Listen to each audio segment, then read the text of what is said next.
avait effectivement eu cette capacité de transcendance, peut-être que nous n'aurons pas connu ce qui s'est passé par la suite. Donc ce n'est pas l'intimidation.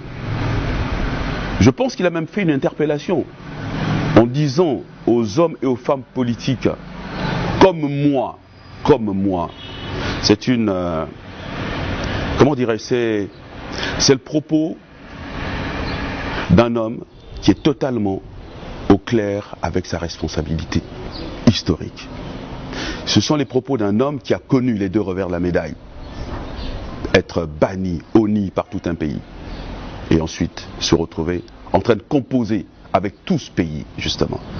C'est quelque chose d'extraordinaire, mais que les Congolais n'arrivent pas à apprécier à leur juste valeur. Mais quand je dis les Congolais, c'est beaucoup plus, on va dire, le microcosme politicien national. Ce n'est pas les populations.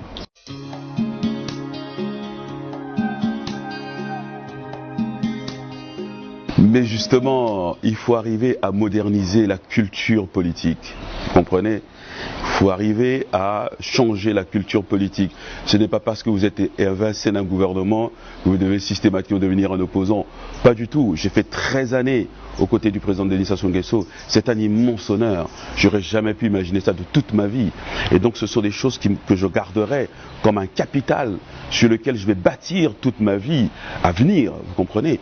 Et donc je n'ai pas à être un opposant. Vous savez, moi j'ai été éduqué, de parce que mon père a été, à la culture du service de la patrie et de la nation. Et donc j'ai été au service de la patrie et de la nation, aux côtés du président Denis Sassou Nguesso, qui m'a permis de vivre cette formidable expérience. Je souhaite que d'autres la vivent et en prennent la mesure. Mais ceci dit, je reste néanmoins un citoyen engagé, eh bien, aux côtés d'un homme en qui je reconnais les valeurs. Ce n'est pas du fanatisme. Voilà.